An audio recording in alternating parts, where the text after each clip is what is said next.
The cousin who moved into my home halfway through my life stole the affection of my parents and my older brother. The childhood sweetheart who once swore he'd always stay by my side ended up falling for her too. Grace haughtily told me, "I'm going to take everything from you." I laughed so hard. Who cares about the brainless creatures who can be fooled by a pretentious coquette like her? Chapter 1. I had every reason to hate Grace. Between the two of us, we had a total of 800 tricks up our sleeves. She took 801, and I ended up owing one. Grace came to live with us when she was 14. Her father had died young, and her mother, busy working in another city, sent her to our home. She was a graceful, delicate girl, like an apricot blossom blooming at the tip of a branch in March. Charming, and pitiful in a way that drew people in. At first, I liked her too. My mom, my dad, my brother, we all liked her. It wasn't until much later that I started to notice something felt off. Before Grace arrived, the last piece of chicken wings or drumsticks was always saved for me. After she moved in, if I had one piece, I couldn't have another. Whenever I reached for more, she'd sit there with teary eyes, not saying a word, just looking at me. That look alone was enough to make my mom smack my hand with her chopsticks. "Eat, eat, eat, leave more for Grace," she scolded. She didn't finish the sentence, but I knew what she meant. That poor child. No father, wandering from place to place with her mom. So hard on them. Not long after Grace arrived, she started eyeing my piano lessons. She'd stand nearby, clinging to my mom's sleeve. "Auntie, Fiona is so amazing." My mom clapped her hands and laughed. "Amazing? She's not even top of her class." Grace lowered her eyes and mumbled, "I always wanted to learn, but Mom never," trailing off at just the right point to leave room for imagination. My parents were both soft-hearted. Dad immediately said, "Then why don't you and Fiona learn together? It's not like we can't afford the lessons." Mom nodded in agreement. Grace immediately lit up, hugging my mom. "Thank you, Auntie. Thank you, Uncle." My brother stood to the side and added, "If you start now, you'll definitely be better than Fiona. She's so half-assed about everything." I am not. I was honestly upset to be insulted to my face like that, but no one seemed to notice or care. The four of them laughed together happily. I sat down in front of the piano and, all of a sudden, it felt pointless. Chapter 2. Grace had talent. Her piano skills improved rapidly. The family piano basically became her personal performance stage. Every time she played, the other three clapped like clockwork. Sometimes, when I was the one practicing, my brother Sean would walk by and chime in, "Not as good as Grace." After hearing that one too many times, I slammed the lid and tried to fight him. He easily pinned me down, stared at my tear-streaked face in surprise, then scoffed. "What? Just because I stated a fact? That's why you're crying?" Grace just happened to walk by, wearing the new white dress my mom had bought her, looking like some kind of fairy. Even her voice was soft and sweet. "Fiona tries really hard." Sean snorted and tapped my forehead. "She's just dumb." I really was dumb. Sean and Grace were both smart. Everything came easy to them. They could sight-read new pieces after just a few tries. I had to practice over and over. They'd come home with top awards and get showered in praise. My middle-of-the-road grades weren't impressive, but at least I wasn't dragging behind. The only thing I was ever praised for was playing piano, because it was the one thing Sean couldn't do. But now even that was gone. I wondered whether Grace genuinely liked piano, but she didn't stick with it. Once the compliments died down, the piano became the most overlooked object in the house, and I never got any recognition for my dedication, not even once. Even when they mentioned it, it was only, Grace had real talent in that area. No one cared about the one who had stuck with it for years,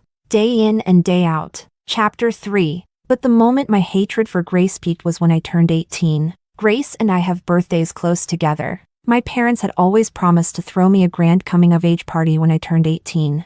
I had imagined it countless times, me in a princess gown, wearing a sparkling tiara, cutting the cake with Jason. And if Jason happened to confess to me then, it would be perfect. Actually, my parents and brother weren't blind to Grace's little tricks. But to them, the rivalry between kids was just Grace being insecure and desperate for love. They understood, and didn't mind, since there was no one at home who would take my side.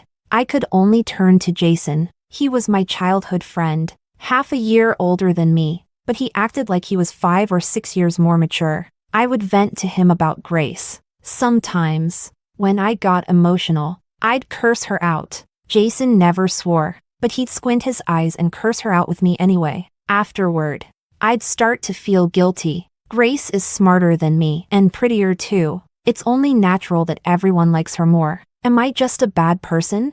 Jason would just laugh and ruffle my hair.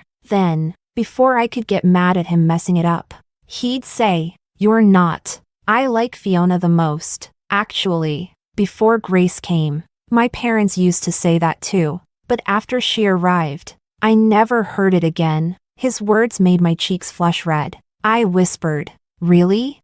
Really?" When he opened his eyes wide, they reflected a dazzling light. He repeated it sincerely, like he was making some kind of solemn vow. I like Fiona the most. Chapter 4. The party invitation had both mine and Grace's names on it. I didn't want to share it with her. I threw a tantrum over it, but she remained calm and just said we should go along with what my parents wanted. It was rare for all our relatives to gather like this. My parents couldn't realistically organize another event so soon. So, in the end, it was a joint celebration. The dresses were equally beautiful. The cake toppers each had one of us, and the gifts were split right down the middle. Everything that was supposed to belong to me had been divided in half, and I only got one half. Grace and I cut the cake together. Jason sat in the audience, holding up his phone to take pictures of me. His eyes crinkled with a smile, and his camera lens focused only on me. The 5-tiered cake looked like a delicate castle placed on a cart.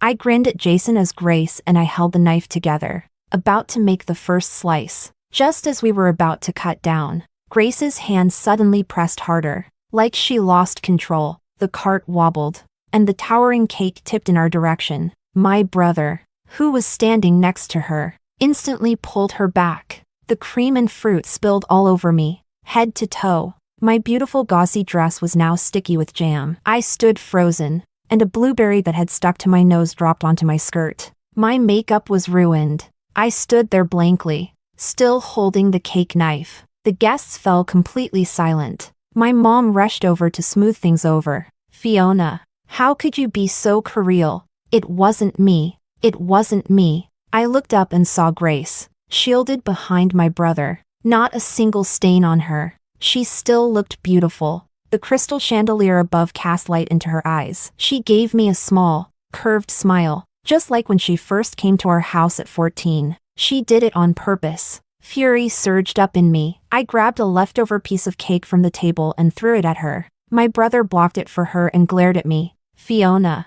what's wrong with you?"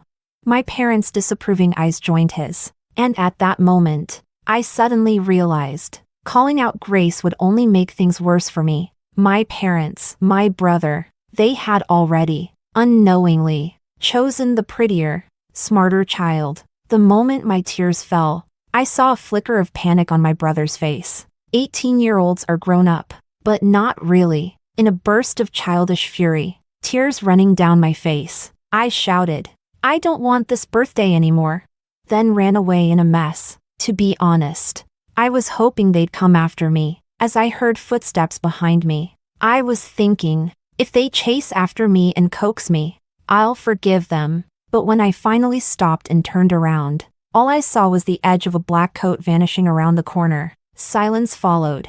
Still, I waited, but they never came. Chapter 5. Jason found me while I was crying in the bathroom. The makeup and cake on my face had mixed with tears. No matter how hard I wiped, it wouldn't come off. When I saw him walk in, I started crying even harder. Jason took a tissue, dampened it, and gently wiped the cream and jam from my face. Little by little, he looked at me for a moment, then suddenly chuckled. "You look like a little kitten."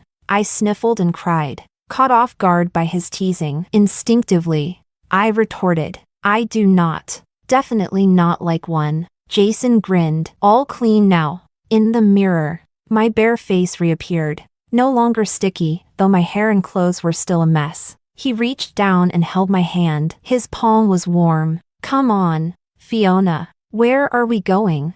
"To give you a proper birthday." Jason looked at me, eyes filled with overflowing affection and gentleness. In his gaze, there was no one else but me. A birthday where you're the only star. I melted into his gaze, a little dazed. I thought, at least I still have Jason, my childhood sweetheart for over a decade. The one who stood with me while I cursed the girl we both hated. The one who said he liked me the most. The one who always stood by me. Then, a figure in white stood around the corner. Grace's eyes landed on our intertwined hands. And in that instant, a chill ran down my spine. Jason didn't look at her. He just held my hand and started walking. Jason, Grace called out, her voice soft. Jason didn't stop. You said you wanted to see me. You said we'd go stargazing in the wild together. I came just for that. Jason's hand froze in mine for a moment. When he turned around, his face was full of shock.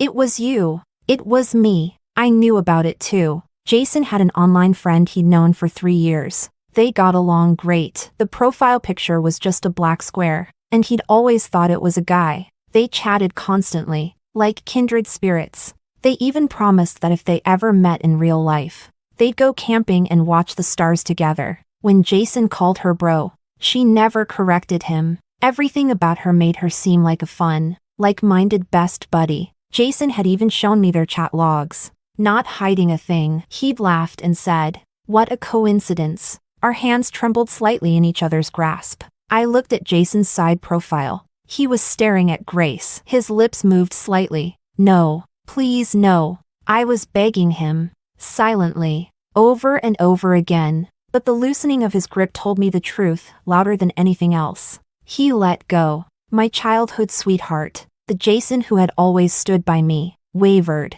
Chapter 6. The birthday Jason promised to make up for me never happened. When he left, his back looked uncertain. Grace didn't follow him. She just stood where she was and smiled at me. What was she smiling about? I couldn't understand. Was it satisfaction over Jason's hesitation? Or did she really believe that 3 years of chatting could outweigh over a decade of friendship? So I smiled too. Later, I would finally understand. The only one who had been foolish and naive from beginning to end was me. Chapter 7. That summer was the absolute worst summer of my life. I still texted Jason every day like usual, but he started replying slower than before. Sometimes I'd ask if he was home, or if he wanted to hang out. In the past, no matter how busy he was, he'd always make time for me. But now, all he said was, "Sorry." Sorry for what?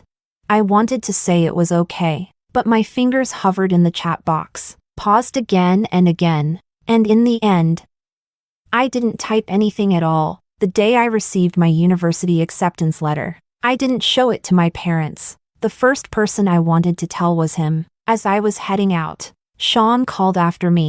"Fiona, where's your acceptance letter?" I turned around and made a face. "Not showing you." Sean rolled his eyes. "Fine. Don't. It's not like Grace didn't score better than you." I tuned out the rest of his sentence on purpose. Clutching my acceptance letter and a concert ticket, I ran straight to Jason's house, through the yard, down the little path, all the way to his gate. The front door of his house wasn't closed. I ran up, excited, ready to shout his name like I'd done 100 times before. Just one loud call, "Jason," and he'd walk out with that usual smile and answer, "I'm here." Jaw. The name died in my throat before I could say it. It felt like something was strangling me. A soft breeze stirred the wisteria blossoms in the courtyard, petals drifting gently to the ground. Under the flower trellis, the boy lowered his head and placed a tender, reverent kiss on the forehead of the pretty girl in the white dress. A petal landed in her hair. He reached out, brushing a strand away from her cheek. It was such a beautiful moment. If only it hadn't been Grace and Jason, then maybe it would have been perfect. Grace smiled, eyes curved. "Aren't you afraid Fiona will be angry?" Jason hesitated for a moment. "Fiona?" I only ever saw her as a little sister. Just a sister. Something in Grace seemed to click. She giggled softly. The next second, she grabbed Jason by the collar, and the two of them kissed. Jason didn't move. He just let her kiss him, obediently, willingly. Back in elementary school, Jason once gave me a beautiful crystal bracelet. I loved it so much. I never wanted to wear it. I kept it safely tucked away, only taking it out for special occasions. Eventually, it broke. Some careless kid bumped into me, and it hit the ground. The crystals shattered. Fragments scattered everywhere. I threw a huge tantrum and cried for 4 or 5 hours. It wasn't because it was expensive. It was because Jason had given it to me. A gift's value lies in the feelings it represents. But ever since Grace came into my life, that kind of love, once solely mine, was slowly cut in half by my family's favoritism. Only Jason had stayed the same. Whenever I was crying because of my brother, or hurt by my parents' unfairness, whenever I threw a childish fit, I would always think, at least Jason is still here. At least I still have Jason. He'd pat my head and say I was his favorite. Grace never stood a chance. But now, that love, he took it all back, and gave it, every last bit of it, to the one person I hated the most. Chapter 8. I staggered backward. I covered my mouth, but the tears still kept falling. I bumped into someone's chest behind me. I froze, instinctively lowering my head, ready to run away, when a clear, sharp voice rang out by my ear. Well, if it isn't my blind little nephew and that pretentious coquette *tch, kissing in public like it's some fairy tale. His biting comments stopped me cold. I instinctively looked up, only to crash right into Leonardo's sea-like eyes. His tone was mocking, but his face was expressionless. When he saw my face clearly, he paused for a moment, then pulled a tissue from his pocket and handed it to me. "Why are you crying?" he asked in a flat voice. What could I say? That the person I liked had been stolen, by a repeat offender. No less? Even saying it out loud felt pathetic. "It's nothing." My voice was nasal as I answered, lowering my head again, trying to leave. "Were you here to give Jason the tickets?" The acceptance letter and concert ticket in my hand had already been wrinkled from how tightly I was gripping them. I didn't reply. "Looks like he won't need them anymore." Leonardo held out his hand. "I'll take them." Leonardo was Jason's younger uncle, just 3 or 4 years older than him. He had been in a car accident when he was young, leaving his legs in poor condition. He'd come here to recover for a while. He always looked gloomy, spending his days on the second-floor balcony staring into the distance, his frown tight enough to crush a fly. I was never good at reading the room as a kid. Whenever Jason wasn't around, I'd go find Leonardo to play, even accidentally snipping off 2 of his potted plants. I thought he'd scold me, but he didn't. Leonardo was like the melancholic beauty from a storybook. Even his sullen face couldn't hide how good-looking he was. He called me over, then gave my cheeks a harsh pinch, twice. I asked, "Aren't you going to scold me?" He suddenly smiled, like fresh snow melting under the sun. "If I scare you off, who's gonna keep me company?" I was dazzled by his beauty and swore to be a good friend to him too. But later, we had a huge fight, and things slowly grew distant. It didn't matter who got the ticket anymore, I thought. "Here." I handed it to him. Leonardo took it, as if he was about to say something, but I bowed my head and ran off before he could. Chapter 9. I waited for Jason to come and tell me he was with Grace now. But even by the next day, when I woke up with puffy eyes, there wasn't a single message from him. When I went downstairs, Sean saw my swollen eyes and laughed loudly. I ignored him and headed straight to the fridge for an ice pack. Grace was in the kitchen. The moment she saw me, she smiled with her eyes. I rolled mine and went for the ice. I had to go on stage in a few days, had to get the swelling down quickly. Then someone knocked on the door. I put down the ice and went to open it. The boy standing there was still as gentle and bright as a spring breeze. When he saw me, he smiled slightly. "Fiona." My nose tingled. I couldn't say anything. Jason tilted his head. "What's wrong? Your eyes are suddenly swollen. Should I get you an ice mask?" I shook my head, biting the inside of my cheek. It took me a while to finally speak. "Jason, is there anything you want to say to me?" Jason blinked. "Something to say?"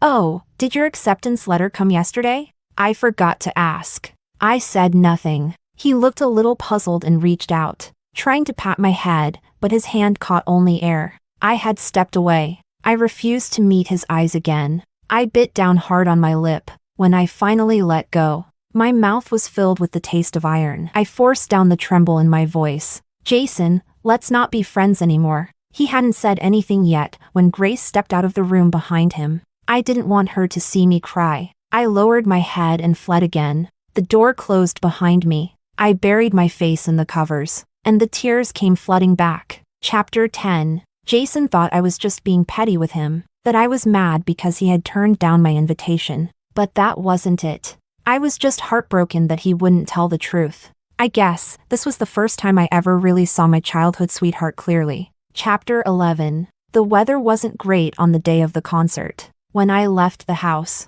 only Grace was home. She was sitting in the living room, scrolling through her phone when she saw me come downstairs in my dress. She smiled. I ignored her and went to open the door, but then she spoke. "This is what, your how many th concert now?" My hand froze on the doorknob. A performance with no one bringing you flowers must feel pretty miserable when the curtain comes down. Huh? There was a trace of laughter in Grace's voice. Soft. Sweet, but cold. So very cold. "Unless you beg me. Maybe? Fiona, if you beg me, I might come cheer you on." My hand trembled slightly. You see, she knew. She knew exactly what would hurt. "Grace, does taking things from others really make you happy?"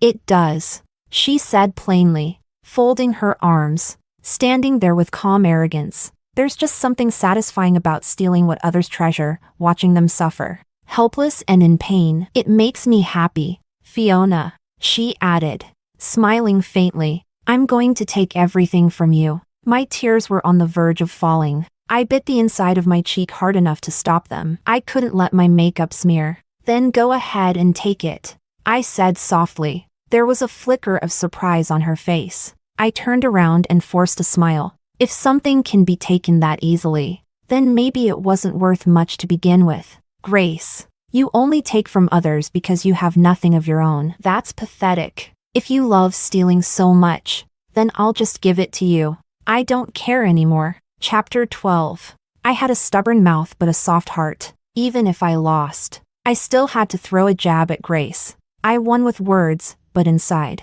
I was all over the place. I almost hit the wrong note during my solo, but thankfully made it through safely. After the final bow, the rain still hadn't stopped. The families of my friends had all come with bouquets, each of them surrounded by warm circles of love and praise. I didn't have that. Back when Ms. Robin was still around, she'd bring me a little bouquet too, but she had too many students to care for just me. She had something else today, so she wasn't here either. I slipped through the crowd, quietly heading toward the dressing room to get my bag. A concert with no flowers. I was used to it by now. Just like all the other times, walking alone past those wrapped in affection. Heading home by myself. I had to change out of my clothes before the others got back. Otherwise, Sean might start teasing me again. "A dress that pretty, what a waste on you. Where are you going?"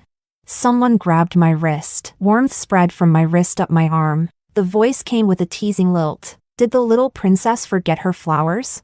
There was only one person in the world who called me that. When I was little, I loved wearing princess dresses, bright and spoiled. Everyone in the family doted on me. Only Leonardo would half smile and call me little princess, mocking me for being too soft. Jason didn't understand. He said, "Then I'm the prince, because princes and princesses belong together. And what are you, then?" I had once asked, standing beside Leonardo's wheelchair, turning it all into make-believe. Leonardo gave his usual half-smile, then pinched my cheeks. "Since the prince role's taken, I'll be the knight. Knights protect princesses," I said. "Of course." Leonardo's smile deepened. "A knight always stands on the princess's side." But later, we had a huge fight. Leonardo was away at school most of the time, and we grew distant. Still, every time he came back, he brought me little gifts, always exactly what I liked.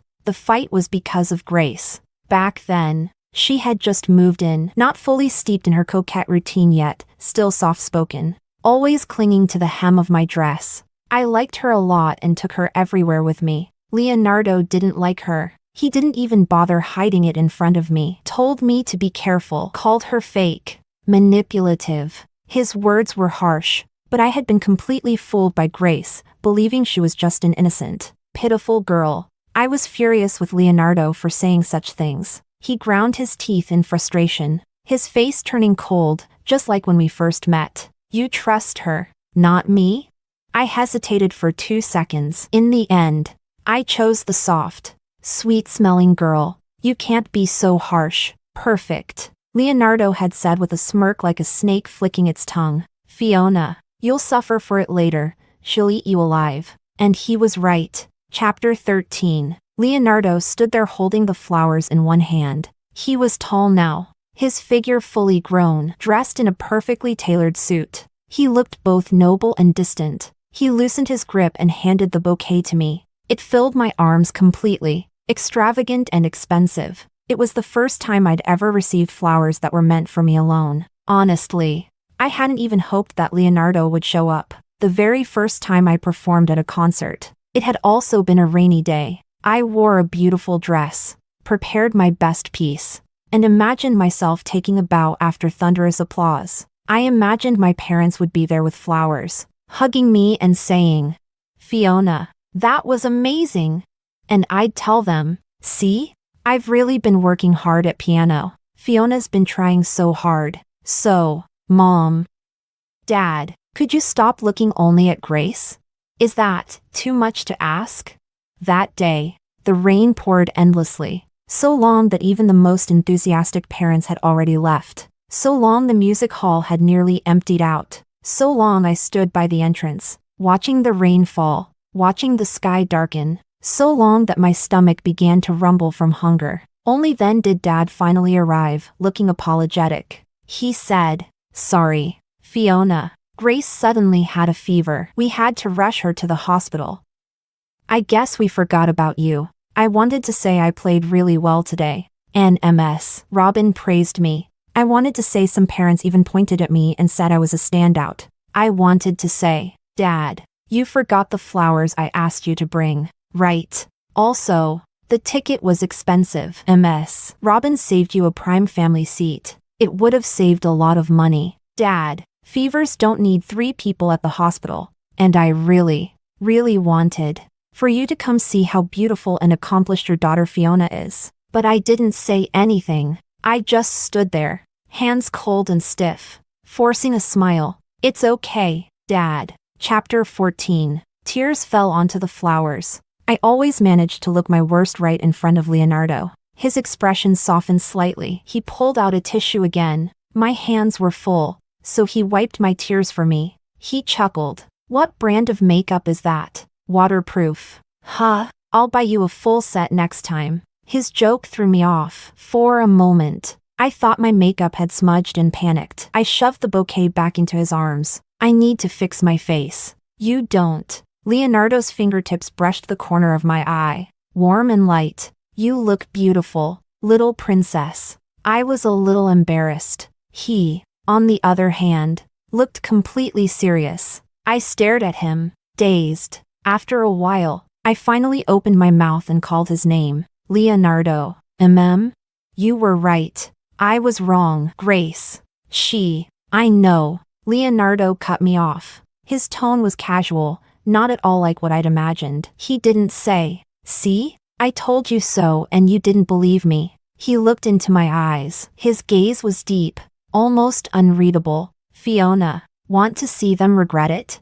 Chapter 15. I didn't quite react in time, and Leonardo didn't push the topic further. He just took me out for an amazing dinner, then walked me home after dark. Our footsteps startled 2 people in the courtyard. Our conversation cut off. I reached to flip on the courtyard lights. The moment they came on, I saw Jason, who had just been holding Grace's hand, quickly pull away. "Fiona? Uncle Leo?" Grace's face was something. I lifted the bouquet and gave it a little flaunt, grinning wide. "Uncle Leo came to my concert today." "Grace, look! Aren't the flowers beautiful?" Her expression turned a little dark. She stared at the flowers like she wanted to rip them apart. Seeing her upset made me happy. "You had a concert today?" Jason looked stunned. He stepped forward. "Fiona, why didn't you tell me?" "Why should I tell you?" I tilted my head, genuinely confused. Jason's throat tightened. After a moment, he said, "We're friends, aren't we? You forgot?"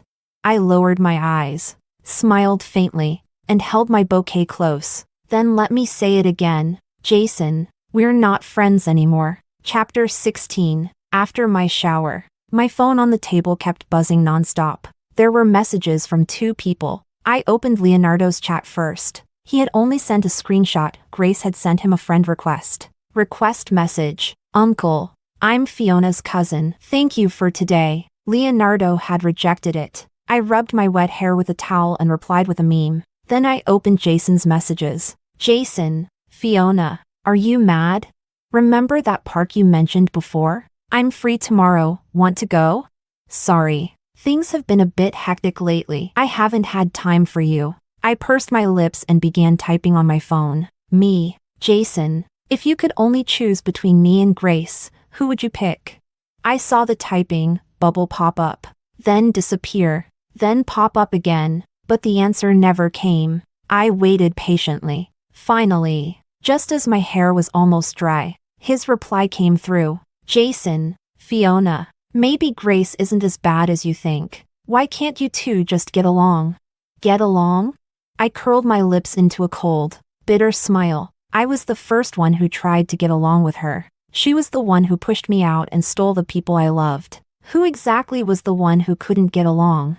Me. I understand. Then I tapped his profile picture, and with one clean, decisive move, delete. Then go get along with her. Jason. Chapter 17. In the final days before summer break ended, Jason came looking for me. He stood downstairs, calling my name. I pretended not to hear. Sean asked if we had fought. I pretended I didn't hear that either. I treated them all like air. All I wanted was for summer to end quickly, so I could start my new life. At last, the day came. My parents and brother came to see us off at the station. Grace and I were going to the same city. Jason came too. When he saw me, his eyes lit up like they always did, and he tried to talk to me. I turned my head and looked down at my phone instead. The screen happened to be on my chat with Leonardo. Me. I'm about to board the train. Leonardo. Okay. Text me when you're close. I'll come pick you up. Grace and I had seats next to each other.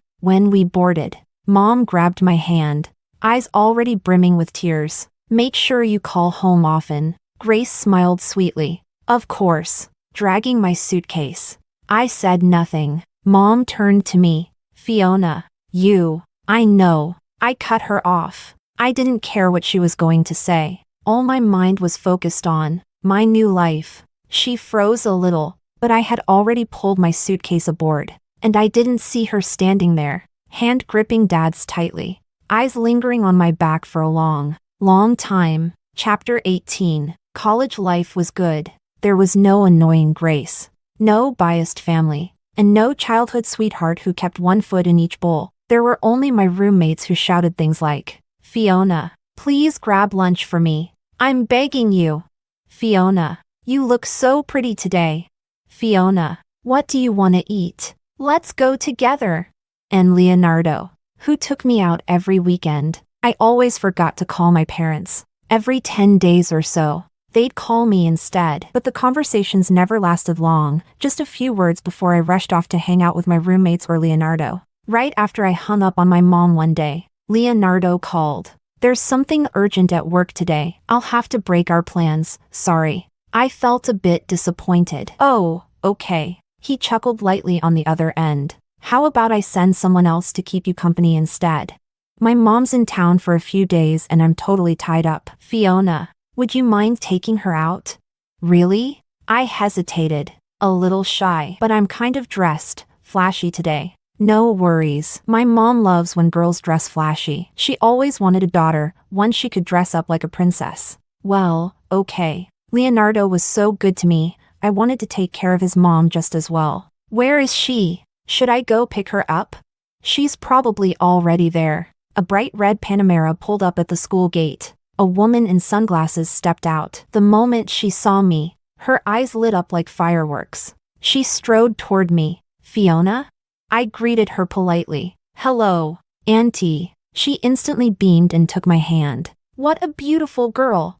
Come on, let's go shopping. From Leonardo's phone came his voice. Mom. Fiona has to go back to school tonight. Don't take her too far. Yeah, got it. I finally understood what Leonardo meant by dressing up like a princess. Calliope dragged me through the entire mall, making me try on loads of beautiful outfits. With a wave of her hand, she bought everything. She even picked out some matching outfits. She called them sister sets. But honestly, we looked more like mother and daughter. Her phone kept snapping pictures the whole time. I was starting to feel embarrassed. Then she took me to a fancy Western restaurant, ordered a whole feast, and even got me a Ferris wheel-shaped ice cream dessert. Afterward, she insisted on driving me back to campus. I sat in the passenger seat and texted Leonardo. Me, your mom is so sweet. Leonardo, she took so many photos. Why don't you post some of them? I blinked. Me, can I? Leonardo, of course. He sent over a photo of me and his mom wearing our matching outfits, both making peace signs. We looked like we came out of the same mold. Leonardo, this one's really good. I thought about it for a bit, then posted a picture from today with a short caption. Likes and comments started flooding in. Roommate, so pretty, little goddess. Can I add you on WeChat? MS, Robin, such a classy mom. Two gorgeous ladies. I replied to Robin. Me, thanks. MS, Robin, that's my friend's beautiful mom. A while later, my phone rang. It was Mom. Hello? Fiona, who were you with today? My friend's mom. I answered honestly. There was a pause on the other end. Then her tone changed, odd and a little sour. You can't spare 2 minutes to talk to your own mother, but you spent the whole day out with someone else's? Only then did I realize she had seen MS. Robin's comment. The call volume wasn't low. I gave Calliope an apologetic smile, just about to explain, but she spoke up first. Happily. Fiona, those clothes I bought you, wash them, okay? We'll wear our matching ones next time we go out. We'll look adorable. I froze. I opened my mouth to say something, but the call had already been hung up. The beeping tone echoed in my ears. Calliope looked puzzled. What? Did I say something wrong? Exactly like Leonardo. I pressed my lips together and looked down, smiling softly. No, not at all. Chapter 19. That night, when I got back, my dad sent me a message. He asked what was wrong. He said every time my mom mentioned me, she'd start crying. I replied, I don't know. After a while, he messaged again. Call your mom more often while you're at school. She keeps thinking about you. When are you coming home for break? I didn't reply. I tossed my phone aside and kept gaming with my roommate, until the phone rang 3 or 4 times. I picked up. It was Sean. Fiona, I bought tickets for National Day. Let's go on a family trip together. All right?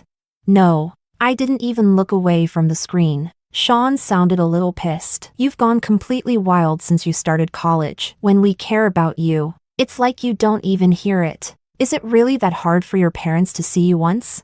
I muted the phone. Half an hour later, I checked. He still hadn't hung up. I said a quick hello, and Sean immediately started up again. What's your deal? I already have plans. I replied quietly. I was going to the beach with my roommate. Sean tried to say something else, but I hung up in one click. Suddenly, I felt free and refreshed. I should have let it go a long time ago. Anyone who can be stolen away isn't worth caring about. Chapter 20. The days Aunt Calliope was here were nothing but joy. When she left, I was reluctant to see her go. She patted my head and nearly kissed me. Sweetheart, I'll come see you again next month. Leonardo gave a helpless reminder. You called her the wrong thing. Mom. Aunt Calliope pulled me into a hug. I don't care. Fiona's so adorable. I might as well just adopt her. I hugged her back. I like you too, Auntie. Leonardo pinched my cheek like he wanted to say something, but didn't. When he was driving me back to school, my phone wouldn't stop buzzing. My mom was seriously upset with me. Even after Dad and my brother talked to her, she still wasn't satisfied, so now she was messaging me herself. I set her messages to do not disturb. The latest one said, Grace is so much more thoughtful than you. I paused for a moment. Then I finally replied, then let Grace be your daughter. A sudden ringtone cut through my thoughts. Leonardo glanced at the phone but didn't take his hands off the wheel. Fiona, can you answer that for me?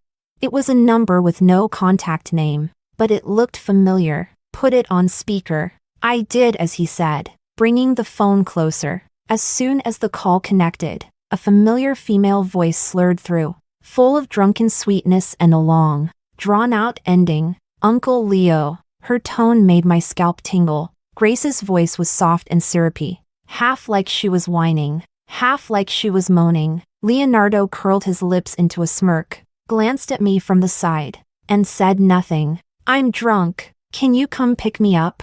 I don't know anyone here. I rolled my eyes. What? Are her roommates just decoration? Uncle. Leonardo cleared his throat and asked her, where are you? Grace gave him an address. Uncle Leo. Come quick. They keep making me drink. I hit the end call button. Leonardo turned on the GPS and drove toward the bar she mentioned. I crossed my arms and mocked her voice. Uncle. Leonardo didn't answer, just let out a low chuckle. Even the glance from the corner of his eye was seductive. We pulled up outside the bar. Leonardo used his phone to call me, and once I picked up, he didn't hang up. He even turned on the voice recorder. Then he opened the door. I got out. Leonardo took off his jacket and draped it over me. I'll come back to get you in a bit. I said nothing, just looked at him. Drunken words are honest words. Fiona, don't you want to hear some real truth? Chapter 21. Leonardo went to pick up Grace. The bar was noisy and full of chatter. Amid the chaos, I heard Grace screaming. Then Leonardo asked her if she wanted another drink. Grace said yes. 10 minutes later, the background noise faded a bit. The voices became clearer. Grace called out, Uncle, can you take me to a hotel? I don't want to go back to campus. Leonardo didn't reply. She continued, they all hate me. Uncle, no one likes me. Her voice started to tremble, on the verge of tears. What about Jason? Leonardo asked calmly. Isn't he your boyfriend? He's not. He's not. He only likes Fiona. Even when we're together, he's still thinking about her. Everyone likes Fiona. Everyone likes Fiona. She said it again. And why is that? She's not smarter than me, not prettier than me, and she's stupid. So why does everyone like her?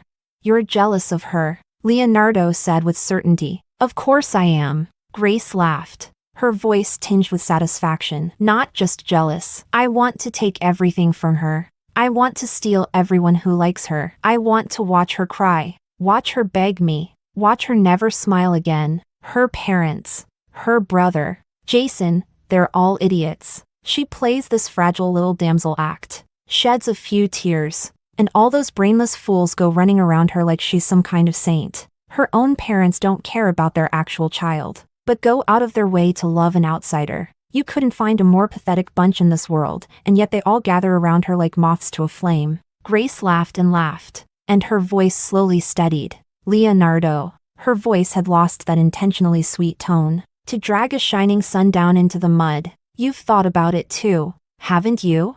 There was a brief silence on the other end. Leonardo's answer was calm and honest. Of course. My heart jumped to my throat. But I think the sun belongs in the sky. As for me, I just want her to shine forever. Chapter 22. When Leonardo came to pick me up, the car was already empty. I pulled his jacket a little tighter around me, opened the passenger door, and got in. Leonardo didn't say anything. The car was quiet, almost peaceful. When we got to the front gate of my school, he dropped me off and, like always, reminded me, text me when you get to your dorm. Leonardo. I clenched my hands together. When the holiday comes, will you go home with me?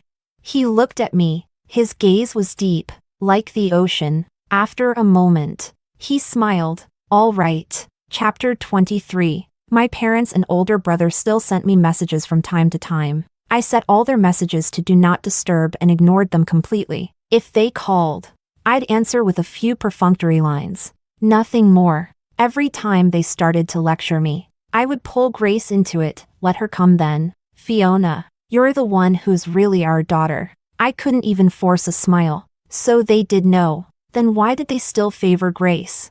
I'm your mother. I gave a half-hearted response and hung up the phone. By the end of the year, I went back home. My parents came to the train station expecting to pick up Grace and me, but only Leonardo and I showed up. This is Jason's uncle, I said with a light smile. He's been really taking care of me. My parents exchanged a glance. Thank you for looking after Fiona. She's still immature. No, she's very mature. Leonardo cut him off. His tone gentle, his smile calm. My mom's expression stiffened. She didn't say anything else. I brushed past them. I'm heading home first.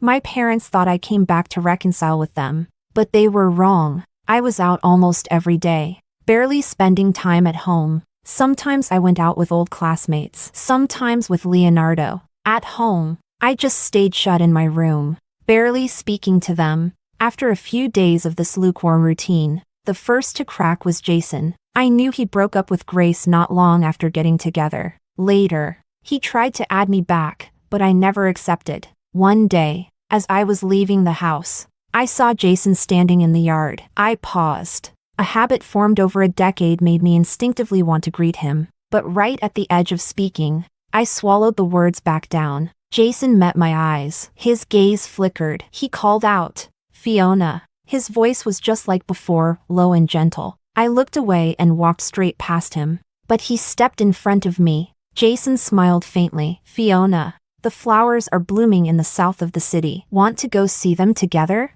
That was his old trick. When he upset me as a kid, he'd knock on my door and say, "Hey, such and such is happening. Want to come see it?" Back then, I was easy to coax. Even when I got mad, it wouldn't last long. As long as he gave me a way down, I'd take it. But things were different now. I already have plans. Then, how about tomorrow? I don't. The person standing behind him answered for me. Jason turned around. When he saw who it was, his face went pale. Leonardo raised an eyebrow. "Why didn't you greet me?" Jason didn't say anything. He turned back to me, face drained of color. "Fiona, you two are together?" I looked at Leonardo. Leonardo looked back at me, a quiet smile tugging at his lips. Then I turned back to Jason. "Isn't it obvious? Now that you know, stay away from me. Stop hanging around and being a nuisance." Something flickered in Jason's eyes, maybe resentment. He opened his mouth, but all he did was sigh. "I'll wait for you, Fiona." "Wait for what? For me to go blind again and run back into your arms?"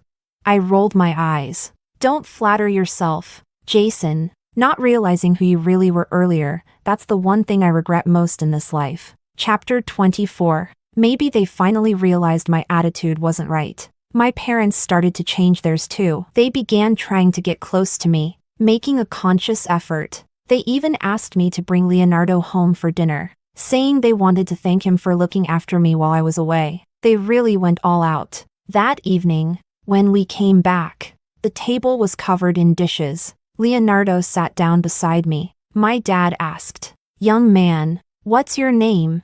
"Leonardo." Leonardo gave his name and then fell silent. My dad's face shifted slightly, but he didn't press further. My mom, on the other hand, acted like she was doing a background check, asking Leonardo all kinds of questions. Leonardo answered each one calmly. "Fiona's very independent. She can handle a lot on her own." My mom chuckled. "That's true." Then she reached out with her chopsticks to put some food into my bowl, as if trying to show how close we were. But the chopsticks were stopped halfway. Leonardo smiled politely. "Auntie, Fiona's allergic to shrimp." My mom froze for a second, then laughed awkwardly. I got too excited and forgot. She picked up another dish, only to be blocked again. "Auntie, Fiona doesn't like mushrooms either." My mom was clearly uncomfortable now. Leonardo, who usually carried himself with the grace and polish of someone who'd spent years in business, was now sharp, unyielding. "Auntie, you don't seem to know Fiona very well. Kids grow up, their tastes change." My mom tried to smooth things over. "Do they?" Leonardo smiled. "Funny, because from what I've seen, you know your other daughter quite well." "Oh, she's not my daughter. She's Fiona's cousin." "Is that so?" "Strange, because to me, she seems more like your daughter." What kind of parents don't know a thing about their own child? but care so much for an outsider? My dad suddenly slammed his hand on the table, dishes clattering. Leonardo didn't even flinch. Get out, uncle. Why are you angry? Leonardo asked, looking innocent. I sat next to him, watching his profile, and suddenly smiled. My parents grew even angrier. My dad slammed the table again. Fiona, what is this supposed to mean? I ignored them and reached for Leonardo's hand. Let's go. They can't handle the truth. Leonardo let me pull him away. Sean stepped forward, trying to stop me, but Leonardo moved in front of me protectively. My mom yelled my name in fury. Fiona, what are you trying to do? Are you deliberately disrespecting your mother? You're not to see this man again. Ever since you came back, you've been going out every day and barely said a word to us. Spending all your time with him. Were you like this in college too? Never studying, always messing around. When will you finally stop making me worry? He even dared to. To what? I asked. Dad hesitated for a moment, then said, he's not a good person. It was him. No wonder I found that name familiar. He just stole one of your father's clients last month. Clever little tricks for someone so young. I let out a short laugh. So that's what this is about. I don't study hard. I mess around. Did Grace tell you that?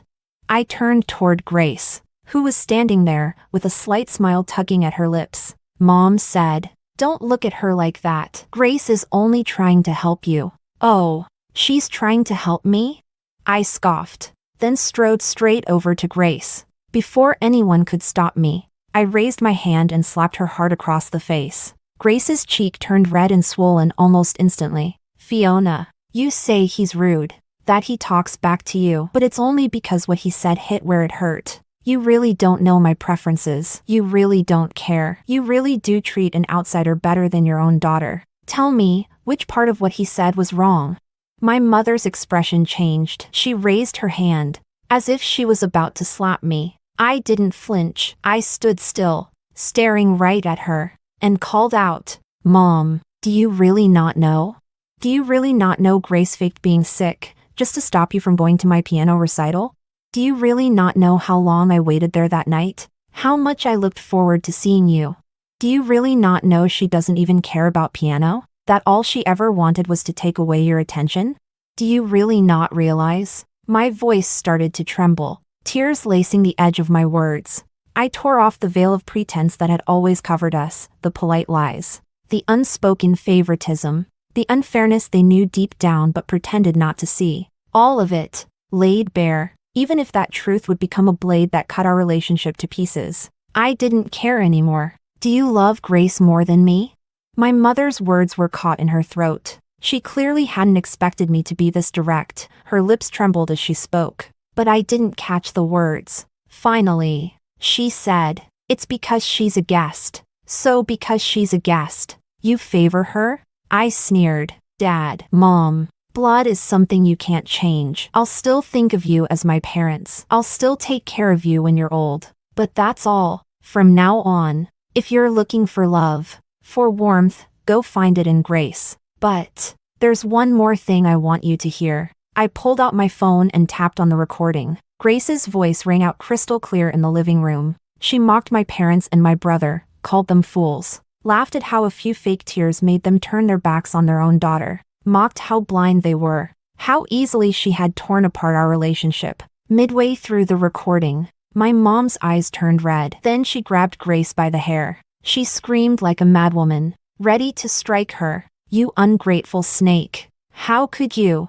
I just stood there coldly, watching the whole farce unfold. My father's shoulders collapsed as if something inside him broke. He tried to call my name. Fiona. I didn't respond. I turned toward the door. Sean's eyes were red. He tried to grab my hand, but I shook him off and reached for Leonardo's instead. Someone called after me. Fiona, Mom was wrong. It was my fault. I didn't look back. I kept walking until there was no one around. Leonardo held my hand, but he wasn't smiling. He asked, You don't regret this? I answered, No. It's not that I didn't know how to play the game. I knew very well, if I acted like Grace, quiet and obedient, pretending to be pitiful, Pretending to be vulnerable, I could win their sympathy too. But to swallow your pride, to play a role, just to compete for someone else's affection, what you get in the end isn't love. It's quicksand, pulling you deeper the more you fight. Grace thought she won, but all she did was bury herself deeper in the mud. In this life, there are many things worth fighting for, but love should never be one of them. Extra chapter. Chapter 1. While shopping for groceries, Fiona's mother ran into a woman walking with a child. The little girl blinked up at her mother and chirped sweetly, "Mom, do you want me to help carry the groceries?"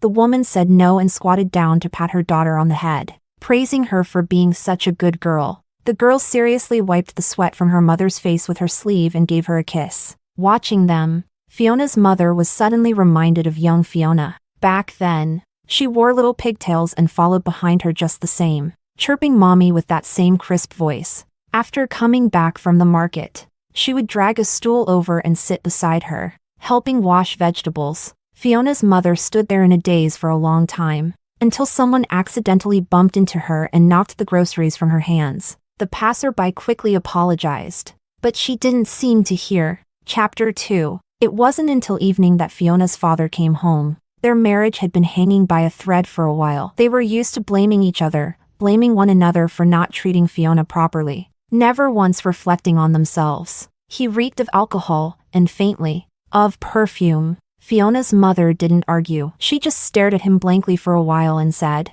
"I want to go see Fiona." He didn't answer, just lit a cigarette. After a long pause, he finally said, "She might not be happy to see you, but I miss her." Silence again. Then, as if something inside her shattered, Fiona's mother suddenly screamed, "She's my daughter.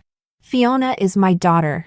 He exhaled a puff of smoke. "Yeah, your daughter. You broke her heart for the sake of a backstabbing brat. And now she doesn't even acknowledge you as her mother." Fiona's mother went blank for a while. Just when he thought she was done, she suddenly lunged at him, scratching and hitting. "And you didn't do anything wrong? You never neglected her? You weren't fooled by that backstabber too? You think I didn't know? You think I didn't know you were secretly keeping a mistress? Ning Zhou, you didn't just fail your daughter, you failed me too." He was caught off guard. Her nails scratched a bloody mark across his face. She didn't let go, clawing at his hair, hitting his head. He finally snapped. And the couple, married for decades, ended up physically fighting each other. When the chaos ended, both were injured. He stood up coldly and said, "Let's get a divorce." Chapter 3. Fiona's father didn't not love her. When she was a tiny ball of a child, he used to cuddle her and rub his stubble against her cheeks, making her giggle. At first, he only pitied Grace, but over time, things changed. Fiona's mother favored Grace. Sean always praised Grace. Grace seemed smarter, prettier, better at playing vulnerable, and slowly, he, without realizing it, started favoring Grace too. Later, he tried to make up for it, but more than 10 years of distance left him with no idea where to even begin. He used a business trip as an excuse to see Fiona. She arrived in a rush, distracted throughout dinner, barely listened to anything he said. The whole meal, he was the only one talking. At the next table, a father was lifting his daughter up on his shoulders, spinning her in the air. The girl burst into giggles. When Fiona came back from the restroom and saw him watching, she only gave a faint smile. By the time he went to the cashier, he found out Fiona had already paid. She was waiting downstairs. When she saw him, her smile lightened a little. He opened his mouth awkwardly. "Fiona, didn't I say this meal's on me? Why'd you pay?" Her voice was polite, distant, nothing like the soft sweetness of her childhood. "No need. I've got it. If you're planning to visit next time, let me know in advance so I can prepare. I was just on a trip, thought I'd stop by." "No need." She smiled. "I'm doing just fine." His throat tightened. "Do you need money? Anything you want? I can buy it for you." Fiona frowned slightly, clearly a bit impatient. "I remember you used to like." He froze, couldn't finish the sentence. Fiona gave a small laugh, her tone calm. "I already told you, Dad. There are some things you simply can't make up for. When I was little, I wanted a bouquet of flowers from you after my recital. When I was older, I wanted you to stand by me when everyone pointed fingers at me. But now, I don't need anything anymore. Because she didn't care anymore. She wasn't that little girl who used to run behind her father whenever something went wrong. And her father was no longer her safe haven. Chapter 4. Fiona's mother went to her husband's company and caused a scene. She screamed about him having a mistress, throwing herself on the floor like a soap opera character. They both lost face completely. It took everything Fiona's father had to drag her out of there. Then she went after Grace, claimed Grace owed them money, said it was time to pay them back now that she was grown. Raising a child wasn't cheap. The last 10 years alone had cost plenty. Fiona's mother didn't need the money. She just wanted to make the backstabbing brat suffer. If Grace didn't pay, she'd sue her. After both fights, she stared at the photos Fiona had just posted online, then immediately booked a ticket, rushing off to stage an accidental encounter. If Fiona had blamed her, it would have been easier. If Fiona had shouted, if she had cried, if she had hated her, maybe she wouldn't have gone this crazy. But Fiona didn't hate her. She just treated her coldly, politely, like a stranger. She still called her mom. She still answered her calls and replied to messages. But it was distant, emotionless, like an employee replying to a boss, cordial but void of warmth. And then she'd turn around and take intimate photos wearing matching outfits, with another woman, as if they were the real mother and daughter. When Fiona's mother arrived, Fiona and Calliope were sunbathing. The two of them lay side by side, chatting and laughing without a care in the world. She stood there for a long time, watching. In her head, she played through dozens of excuses. Maybe she'd say a friend invited her here. Maybe she'd say it was a spontaneous trip. Maybe she'd claim she saw an ad saying this was a nice place. But none of it sounded right. The truth? The truth was, she just wanted to see her. Ma'am? A voice behind her startled her. She turned and saw the one person she hated most. Like a snake, cold, cunning, and unwilling to let go once he sank his teeth in, Leonardo stood there holding 2 cold drinks, a slight smile on his lips. Fiona's mother hated him, but even she couldn't deny, he treated Fiona well, painfully, obviously well. She stood frozen, waiting for the younger man to say something, to maybe lead her to her daughter. Leonardo just smiled and asked if she was thirsty. He had no intention of taking her to Fiona. I just wanted to come see her, she blurted out. Leonardo raised an eyebrow. His tone remained polite, but his words cut sharp. Vacations are meant to be relaxing. Some things, especially the self-inflicted ones, are best avoided. Her face flushed with anger. She opened her mouth to curse him, but Leonardo just smiled again. After pretending to be blind for so many years, now you regret it because the truth's come out?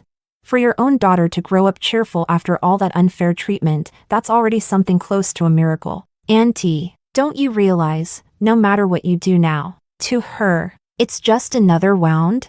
She had no reply. She knew Leonardo was speaking on Fiona's behalf. She was angry at Grace's manipulation, at Sean's blindness, at her husband's favoritism. But most of all, she was angry at herself. She knew Fiona didn't want to be disturbed. She meant every word she said that day. But she couldn't let go. That was her daughter, the daughter she carried for 10 months. They were supposed to be the closest people in the world. Chapter 5. Fiona's mother ended up leaving. She met Fiona at the hotel. Fiona greeted her politely. She told Fiona she'd be heading back soon. Then she asked, could she give her a hug? Fiona looked slightly uncomfortable. A sharp ache stabbed through her heart. After a long pause, she lowered her hand. Well, have fun then. Fiona nodded. The frustration in Fiona's mother had nowhere to go, so she kept looking for others to blame, kept lashing out. At her husband, at Grace, at Sean. The household turned chaotic. Grace became like a rat in the street, hiding from everyone. And still, every day, Fiona's mother checked Fiona's updates with Leonardo. She saw her winning awards, attending events, traveling with friends. Fiona was always smiling in the photos. Bright, radiant, unapologetically happy. So beautiful. Her daughter. Chapter 6. Fiona was scheduled to perform in another recital, with a solo piece this time. The tickets weren't cheap. Fiona's mother bought 3. Fiona's father had an important meeting that day, but he canceled it. For once, their crumbling family looked presentable. While they were seated, they happened to run into Fiona's piano teacher, Ms. Robin wore an elegant silk scarf around her neck. Fiona's mother called out to her. She paused, puzzled. "You are?" "I'm Fiona's mother, Ms. Robin understood immediately, gave the three of them a quick glance, and smiled politely. "You look unfamiliar, my apologies." It wasn't surprising. Fiona's mother had never been involved in her piano education, only ever paid the fees. Ms. Robin exchanged a few words with someone nearby, then sat down close to them. Fiona's mother tried to start a conversation about Fiona. Ms. Robin smiled lightly. "Fiona's a wonderful child, always so thoughtful. This scarf, she brought it back for me while traveling abroad." Fiona's mother fell silent. She worked really hard at the piano, always the last to leave the practice hall, and she progressed quickly. Unlike some students who drop out after a month or two, her words were pointed. Fiona's parents lowered their heads. "I remember the day she found out she'd have her own solo. She was overjoyed. I asked how many tickets she wanted. She said 4. She wanted her whole family to come see her. I saved those 4 seats, but that night, they stayed empty. No one ever came." Fiona's mother knew exactly which performance she meant. Grace had suddenly come down with a high fever that day. The three of them had gone to the hospital. She'd thought about going, but Grace held her hand, calling Mom, Dad, again and again. Her heart ached for the girl, this child who had no parents around. And so, she stayed. After that, whenever I asked if she needed tickets, she always said no. Ms. Robin folded her arms and gave her a look. "We parents all know, money can always be earned again, but a child's growth? Once you miss it, you never get it back." When Fiona took the stage, she wore a stunning floor-length gown and bowed gracefully. Music poured from her fingertips like a stream of flowing water. The three of them sat below, watching. Fiona's mother suddenly realized. Fiona had long since grown up. Her daughter had become someone far better than she had imagined. When the piece ended, Fiona gave her thanks. Ms. Robin clapped along for a moment and said, "People's hearts are always biased. But if a parent can't even favor their own child, if they choose someone else instead, well, there really isn't a more foolish parent in the world. Is there?" Fiona's mother knew those words were also for her. Everyone who loved Fiona would speak up for her. They all resented her family for their stupidity, their blindness, their failure to see what they had. And so did she. "But it's okay now." Ms. Robin stood up, smiling brightly. "Our Fiona has grown into a truly remarkable young woman." She walked toward Fiona, who had just finished her curtain call. Fiona's mother saw her daughter's face light up the moment she saw Miss Robin, but the expression she gave her mother was the same cold indifference as always. The past felt like a blade, constantly slicing at her heart, constantly reminding her they had brought this on themselves. Her daughter had already grown into someone incredible. But still, she would never again turn to her with bright eyes and say, "Fiona loves mommy the most." Story 2. Chapter 1. On family day at the kindergarten, my husband Sam made an excuse about work, telling me and our daughter Roma not to attend either. Seeing Roma's sad little face, my heart ached, and I decided to take her myself. As soon as we arrived, I saw Sam holding a little boy in one arm and holding Julia, his childhood friend, by the hand with the other. They looked like a perfect little family, chatting happily together. It wasn't until he saw me and Roma that Sam frowned slightly and let go of Julia's hand. "Zoe, don't get the wrong idea. Julia's raising her child alone. And today is his 5th birthday. She just wanted him to experience a father's love for once," he said.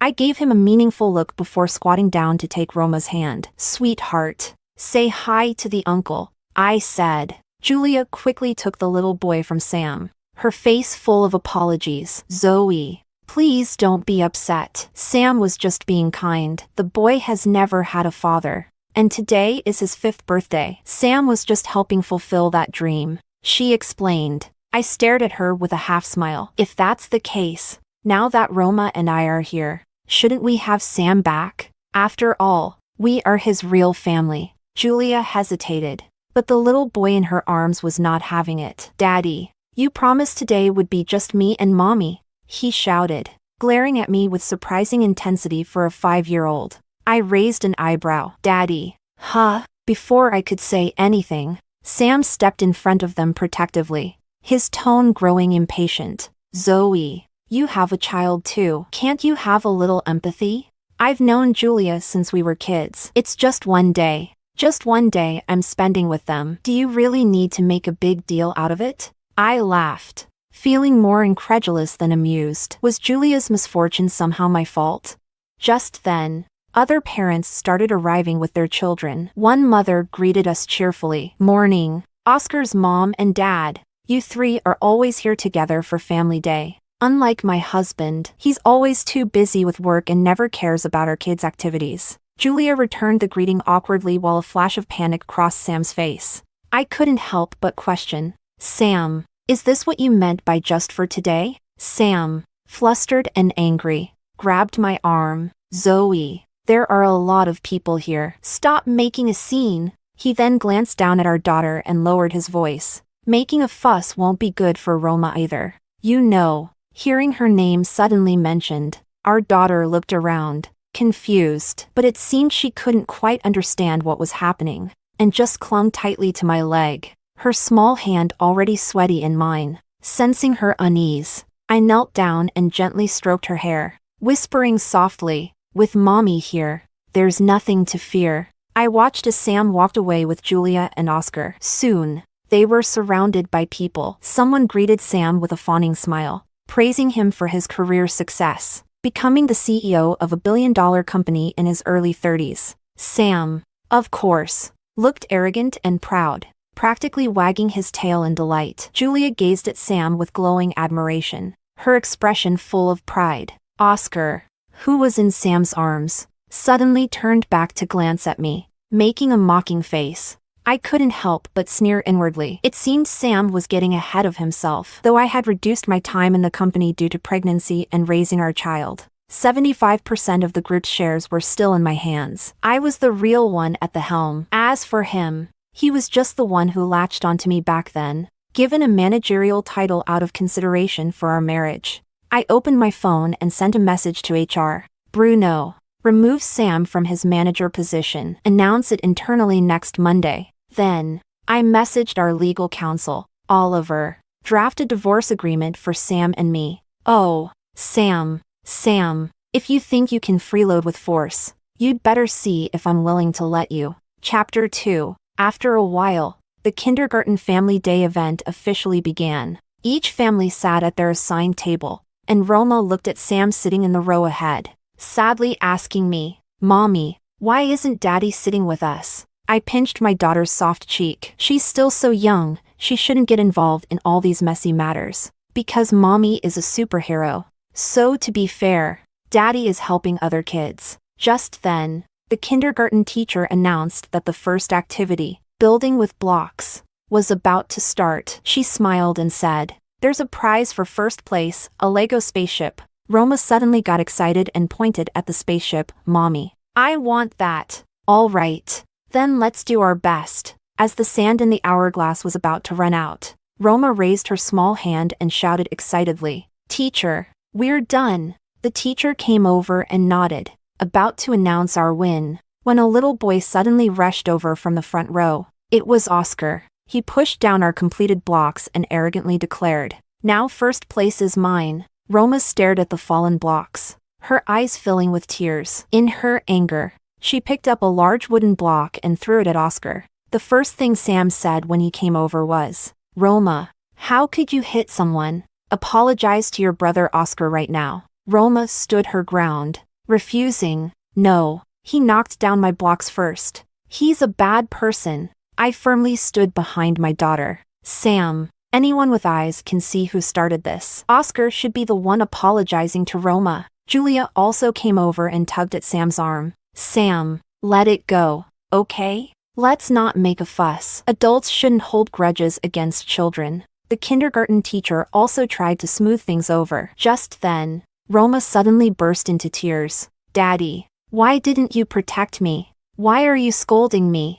That one word, Daddy, stunned everyone into silence. and their gazes moved between me, Sam, and Julia. Sam's face flushed and paled by turns, while Julia seemed to want to say something but held back. At this point, Oscar stood with his hands on his hips in front of Roma and shouted angrily, "Who's your daddy? Stop calling him that. He's my dad." My daughter hiccuped in fright, her eyes brimming with tears, crying out in her soft, broken voice, "Daddy, say something." My heart ached terribly, and I gave Sam a hard glare, my voice becoming harsher. "Sam, are you not going to explain? Are you just going to let my daughter and me be misunderstood like this?" Sam glared back, scooping Oscar into his arms. "Explain what? Today, I am Oscar's dad." He even patted the back of Oscar's head as he spoke. In an instant, the other parents began pointing at me and my daughter, whispering, "Why is this kid calling the wrong person dad?" It seems like Roma's family never used to come to family day events, and this time it's just her mom. Could she be someone's mistress? I heard that Sam is a CEO of a big group, super rich. Maybe Roma's mom is trying to seduce Sam, and her daughter caught her in the act, getting it all wrong, while my daughter and I were being attacked by gossip. Sam remained silent, comforting Oscar instead. Julia stood there, glancing at me while barely holding back her laughter. I hugged my inconsolably crying daughter, gently patting her back. As much as I wanted to slap these two scumbags, now was not the time. I couldn't let my daughter be hurt anymore. At that moment, someone trying to flatter Sam said obsequiously, "Young Master Oscar really looks like Sam. You can tell they're father and son." I glanced up at Sam, seeing a flash of guilt in his eyes before he awkwardly laughed it off. Julia, on the other hand, looked incredibly pleased with herself. I had met this mother and son pair before, but I had never noticed the resemblance between Sam and Oscar until now. Meanwhile, Roma's crying didn't stop. I had no choice but to ask the teacher to take us to the rest area, hoping to calm my daughter down. Once we were in the rest area, I coaxed Roma until she finally fell asleep, her swollen eyelids still red from crying. My heart twisted into knots just looking at her. I tiptoed out and, when I reached the corridor corner, dialed HR and legal counsel. "Bruno, Oliver, bring my marriage certificate with Sam, the drafted divorce agreement, and the company termination letter to Good Baby Kindergarten. Now, and be quick." Just as we were discussing the details further, a sudden scream echoed through the hallway. It was my daughter's voice. My heart plummeted into my stomach. Chapter 3. At the end of the hallway, near the bathroom door, Roma was pushed to the ground, sobbing uncontrollably. Leading the group around her was Oscar, his face twisted in anger. "That's what you get for calling my dad yours. Today, I'm going to beat you up." With that, he kicked Roma in the stomach. Roma screamed in pain, trying to escape, but was held back by the other boys behind him. "Serves a mistress's child right to be beaten up. My mom says bastards like you should have been choked at birth." Roma waved her tiny hands in defense, crying so hard she could barely breathe. "You're lying. He is my dad. Daddy, Mommy, come save me. Roma hurts so much. Daddy, Mommy, where are you?" The moment I saw it, my brain buzzed with a loud roar. Blood rushed through my veins, and every vessel in my body felt like it was about to burst. When those boys saw me, they glanced at each other, noticed my furious expression, and scattered like frightened birds. I pulled Roma into my arms, realizing then just how badly she was shaking, and quickly called for an ambulance. "Don't be scared, sweetheart. Mommy's here. Mommy's here." When the ambulance finally arrived, the other parents all watched curiously, wondering what had happened. I rushed to the ambulance with Roma in my arms. On my way, I saw Sam building blocks with Oscar, a smile on his face, while Julia stood by, wiping sweat from his forehead. When Sam heard the commotion, he looked up, confused, and started walking over to me, asking, "What happened? What's wrong with Roma?" But Julia grabbed his hand. "Sam, you promised to spend the day with Oscar. You don't know how happy he was when I told him last night you'd be with him all day." Sam hesitated for a moment, and by then I was already in the ambulance with Roma. Roma had already lost consciousness, and the doctors began checking her vitals and performing emergency treatment right in the vehicle. One of the female doctors lifted Roma's dress and couldn't help but exclaim, "How could anyone lay such a heavy hand on such a small child?" I broke down in tears, my heart full of panic. Roma's once milk-white skin was now covered in bruises,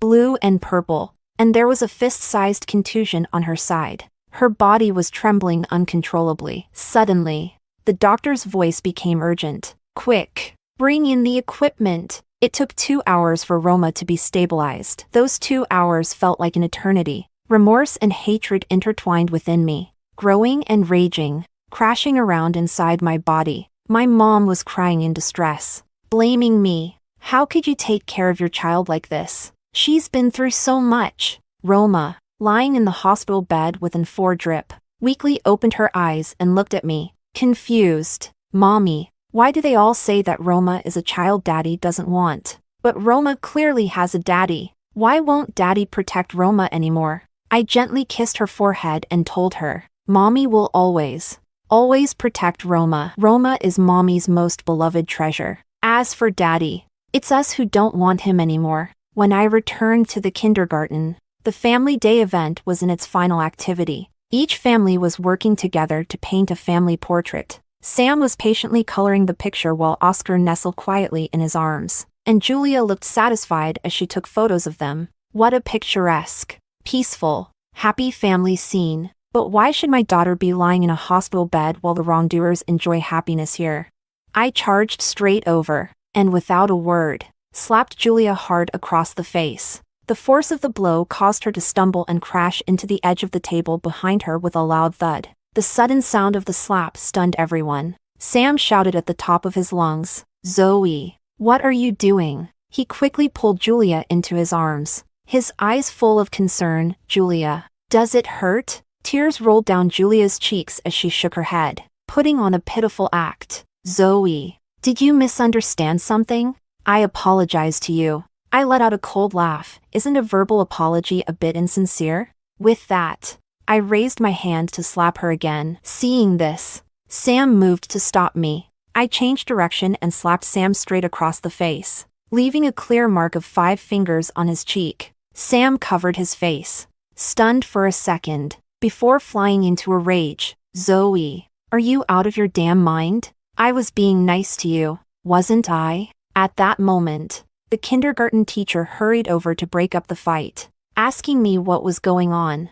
I pointed at Oscar, gritting my teeth. That brat took advantage when I wasn't looking and gathered other boys to beat up my daughter. No sooner had I finished speaking than Julia quickly said, "Impossible. Oscar is well behaved." "Sam, you have to believe me." I took a step forward. "Impossible? Then why do you think the ambulance just came?" Once again, Sam stood protectively in front of Julia and Oscar. "They're just kids. What bad intentions could they have? Roughhousing is inevitable, but you're overreacting. And on top of that, you start hitting people, you're nothing but a shrew." Seeing my aggressive stance, Sam extended his arm and forcefully pushed me to the ground. My hand scraped against the floor, and blood oozed out. Those who wanted to curry favor with Sam joined in, mocking and insulting me from above. Is she here trying to scam them? She knows Sam's rich and came here to blackmail him. Look at yourself. You'll be crying once the company's legal team deals with you.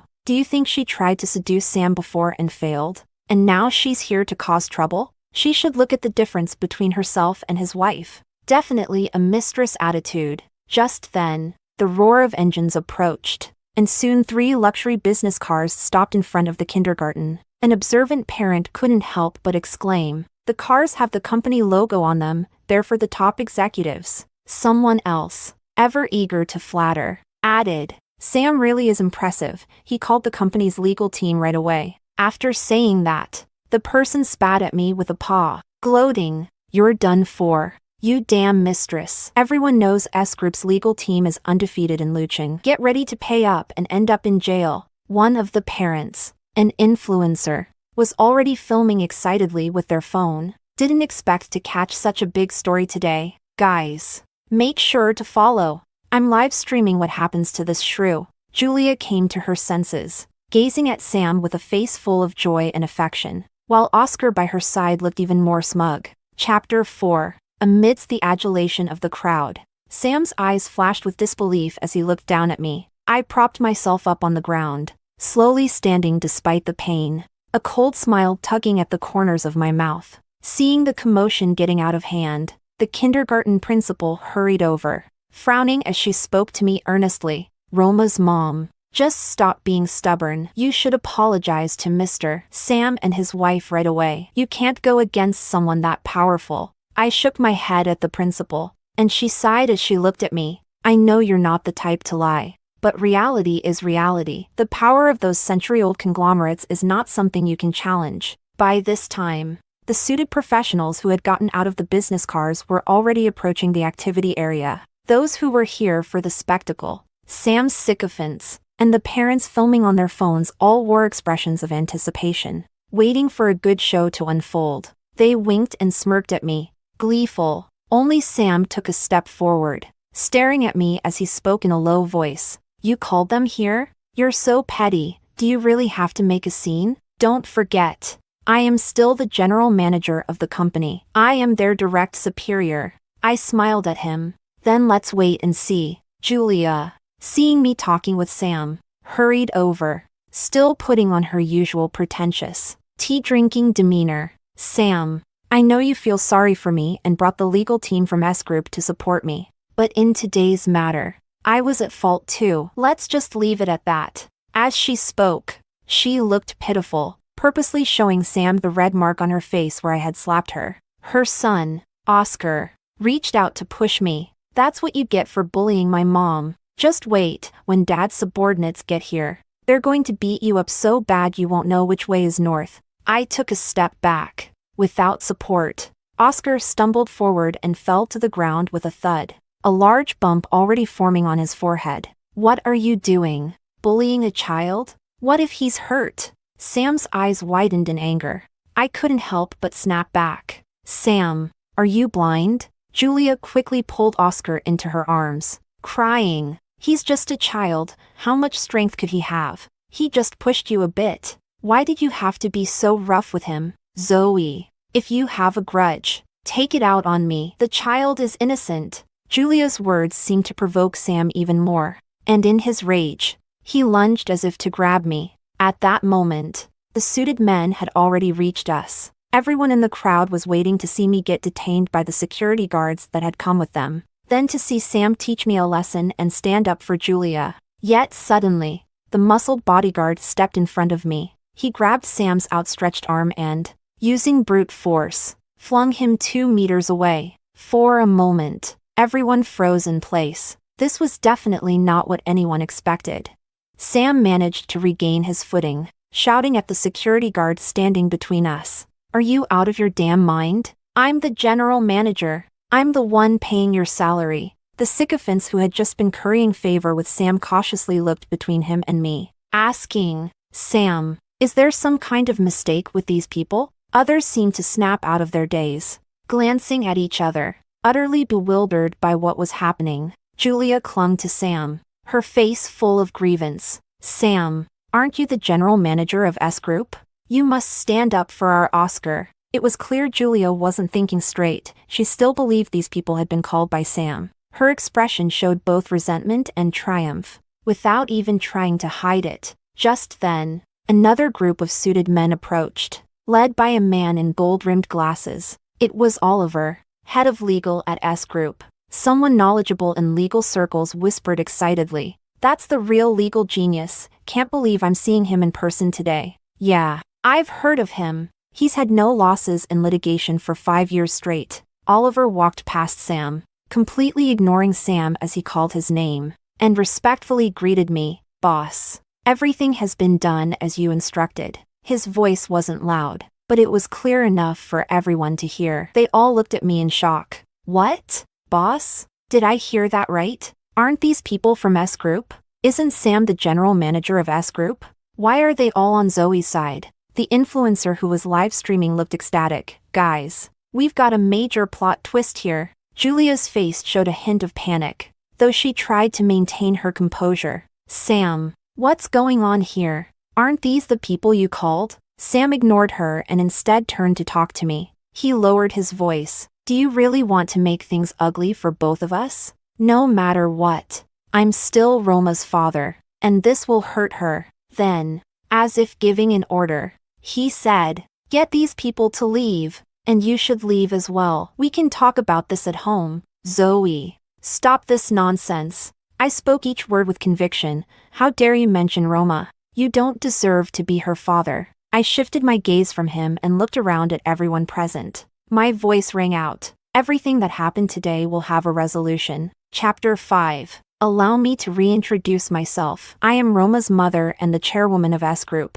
And him. I pointed at Sam in the distance. He is nothing but a son-in-law living off my family. I took the marriage certificate from Oliver's hand, displayed it, and then threw it hard onto the ground. In that moment, I saw the embarrassment flash across Sam's face. But this was just the beginning. Everyone's jaws dropped. Their eyes widened. The parent influencer wasted no time giving a close-up shot of the marriage certificate on the ground. Guys, there's a twist here. Look at this. This is the real mistress. She then tried to point the camera right at Julia's face. Julia, whose shocked expression had not yet recovered, quickly raised her hand to cover her face. Stop filming. Other parents in the crowd also began whispering among themselves. So, we misunderstood?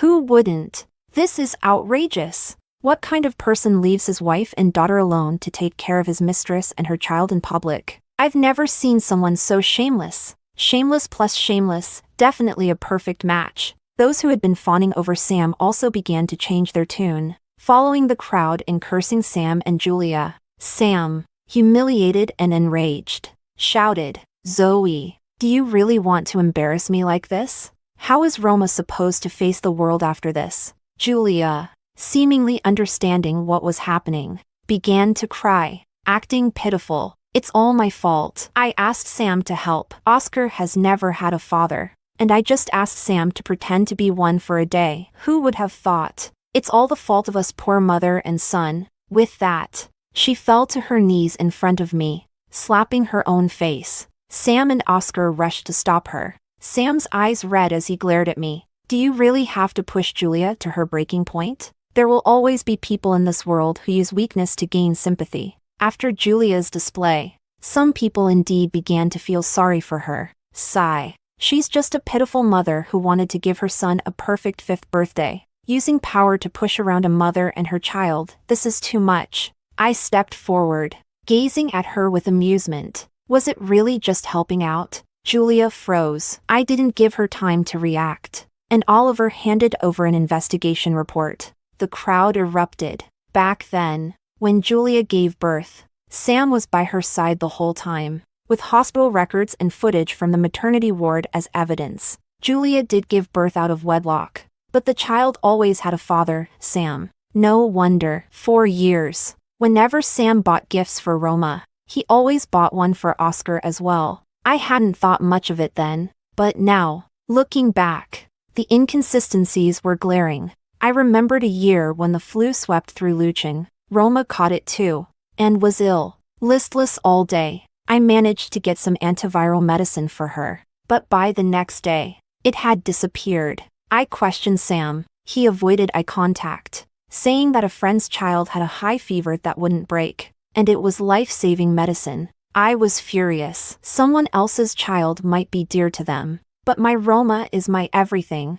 Roma was in pain for a long time, burning up with a fever. Her skin flushed red. My heart clenched with her suffering. Later, Sam slipped up, and I learned the truth. The medicine had gone to Julia, and Oscar hadn't even been sick. Julia had simply said, "Sam, I'm scared Oscar might catch it too. I want a dose just in case." And Sam gave it to her. That was when I started having doubts and began an investigation. Today, I finally had solid proof. "Sam, Julia, you pair of dogs, what else do you have to say?" I flung the evidence at their faces, the crisp A4 paper slicing across Sam's cheek, drawing blood. Everyone else was furious too. This was absolutely despicable. He already had a child with someone else, yet still clung to a wealthy woman, using her assets to support his ex and his illegitimate son.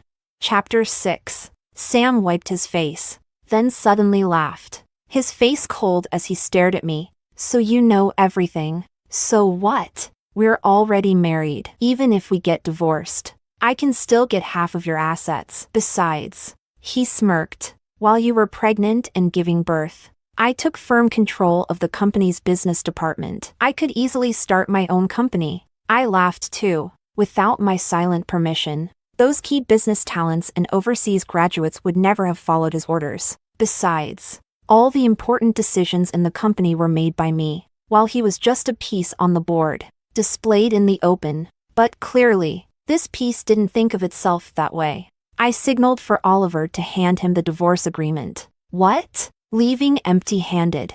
Zoe, you're dreaming. That's absolutely impossible. If you want a divorce, you must give me half of your assets. Sam tore up the divorce agreement, glaring at me provocatively. I then had HR hand him the termination letter. Once again, he tore it to pieces, watching the pieces of paper flutter in the air. I just smiled. None of it mattered. After all, today was just a notification. As everyone knows, my legal team has never lost a case.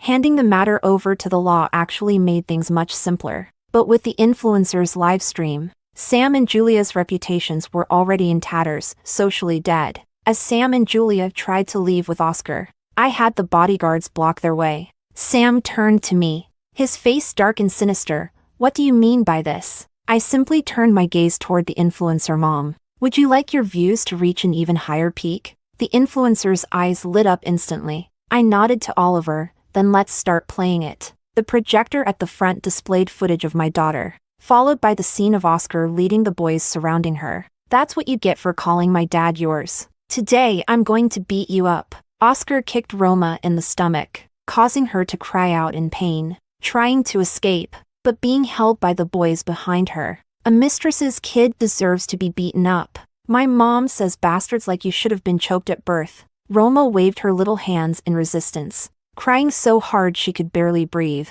You're lying. He is my daddy. Daddy. Mommy. Come save Roma. Roma hurts so much. Daddy. Mommy. Where are you? Many parents present could hardly bear to watch, and quite a few mothers were brought to tears. At this very moment, reliving that nightmare again, I wanted nothing more than to kill that little brat. Seeing the ferocity in my eyes, Sam became wary and shielded Oscar. Behind him, Oscar laughed out loud. That stupid girl deserved it. She shouldn't have tried to take my dad. I'll beat her to death the next time I see her. She's just a little bastard. I clenched my fists tightly, my heart bleeding. I couldn't even begin to imagine how helpless and scared my Roma must have been back then. It was her mother who failed to protect her. Don't worry, my dear. Mommy will definitely avenge you and make sure that those who did wrong face their consequences. The parents with a conscience all gasped in shock. This was far from childish mischief.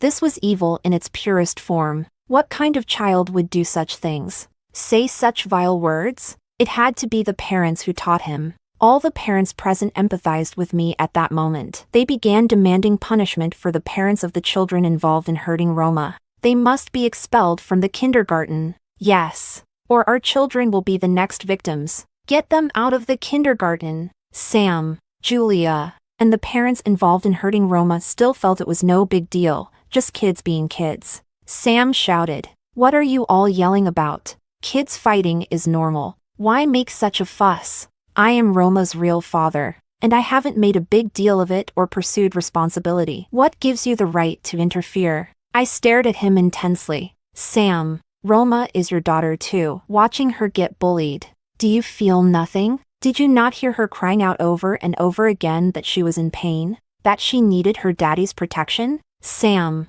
do you really have no conscience at all? Roma is your own daughter. Sam seemed shaken by my words, though he still tried to save face. Roma just got a bit hurt, but she's fine now, isn't she? Is all this really necessary? Before I could respond, other parents couldn't hold back any longer. What kind of father says that? Just because he wants to protect his illegitimate son, he completely disregards his own daughter? That poor girl is so young and has such a heartless father. He's nothing but a beast in human skin. Lower than a beast. Sam, his face flushed with anger and embarrassment, glared fiercely at those pointing fingers at him. He turned to leave. Just then, The police arrived. I handed over the footage and the medical report of Roma's injuries. The officer spoke seriously. The parents involved need to come with us. It was at this moment that they finally began to panic, but it was already too late. The children might be minors, but that doesn't mean their guardians don't bear legal responsibility. Chapter 7. After that day, Roma gradually recovered, and I took all those who had hurt her to court. I told Roma, "Baby, mommy will protect you, and mommy will get justice for you." The little one, half understanding, snuggled into my arms, calling out to me in her soft voice, "Mommy, mommy, mommy." Faced with the enormous compensation, the parents came to my house to beg for forgiveness, hoping for a settlement. Some even brought their children and beat them mercilessly at my doorstep. I told you not to bully others.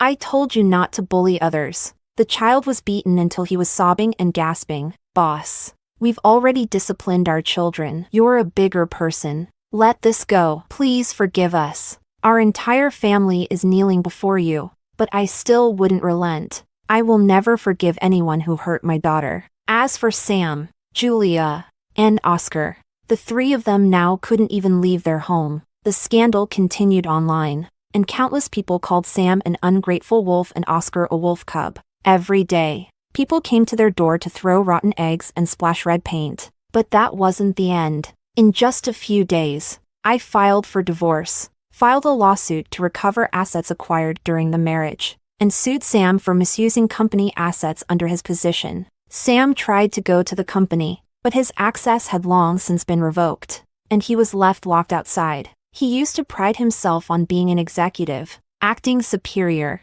Now, not only had S Group fired him, but no other company would want someone so shameless. He tried contacting his former colleagues, planning to start his own business, but they blocked him without a word. He rushed to me, demanding, "Did you tell them to do this? To interfere with their freedom?" I found it laughable. "Sam, you are nothing but a pile of stinking dog crap now. Anyone with a brain would know better than to stick with dog crap." I ignored his barking and had security throw him out. He shouted loudly, "I am the man of this house, the general manager of S Group. Who dares lay a hand on me?" No one paid him any attention. No one cared. Just like chasing out a stray dog, they threw him out. The divorce trial quickly took place, and the online scandal flared up again, because of the severity of his infidelity and the significant negative social impact. He was left with nothing. He was indignant, yelling loudly in court, until the judge had the bailiff restrain him. Online comments flooded in. "This is truly satisfying. This is karma for the scumbag. Pa, he deserves it." The subsequent case of misappropriating company assets through his position was backed by solid evidence, enough to put Sam behind bars for several years. A few days later, he stopped my car on my usual route to the company. He looked utterly worn out, his beard scruffy, his hair almost entirely gray, a far cry from the spirited figure who once stood in high positions, admired by many. He was bent over, finally lowering his head. "Zoe, I was wrong. I've already ended things with Julia. I promise I won't have anything to do with her again. After all, I'm still Roma's father, for Roma's sake. Can you please forgive me? Zoe, let's get remarried. Give Roma a complete family. Let me return to S Group.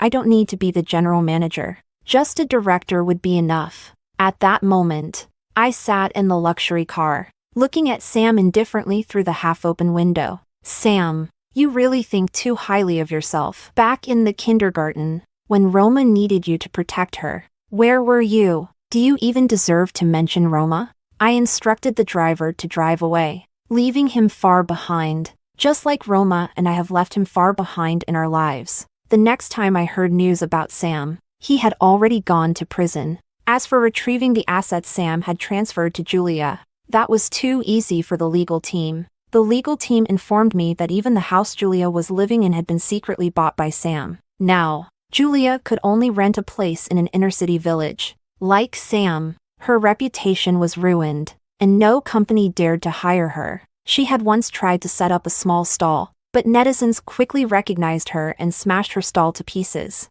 After that, she had no choice but to live by scavenging. The children who had attacked Roma were also expelled from their school at the request of other parents. It was said that even when they went to other kindergartens, they were not well received by the teachers. It's understandable, after all. What parent would want their child playing with kids who have violent tendencies?